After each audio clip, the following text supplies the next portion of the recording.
How's it going, everyone? Welcome back to the channel. So on today's video, we're going to be going over an issue with the 2023 Honda HR-V. It seems to be isolated to that year, although if you have a 2024 and you've experienced a rear windshield shattering, please make sure you drop a comment down below.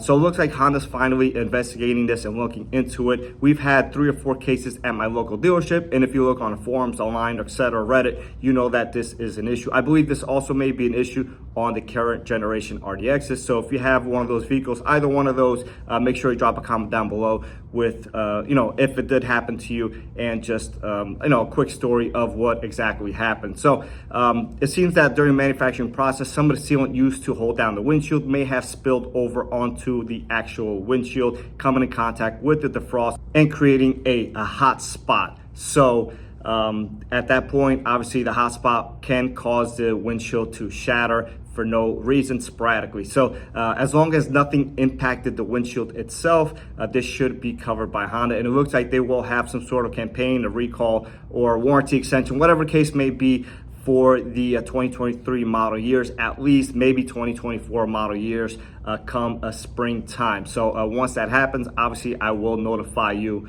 when that does happen. So in the event this happens before that actually comes out or becomes a thing, just bring it to your local Honda dealership and they should be able to address it for you. Hopefully none of these windshields are on back order or anything like that, but it's quite possible, especially if there's a sudden surge of a needed product. So once again, 2023 model years HR-Vs. If you have a 2024 or if you had an RDX, make sure you do drop a comment down below with your situation and what happened. And the event this does happen to you before a recall does come out, or a bulletin, or whatever the case may be, take it to your local dealership and hopefully they could address it for you. So with that being said, I'll catch everyone on the next one.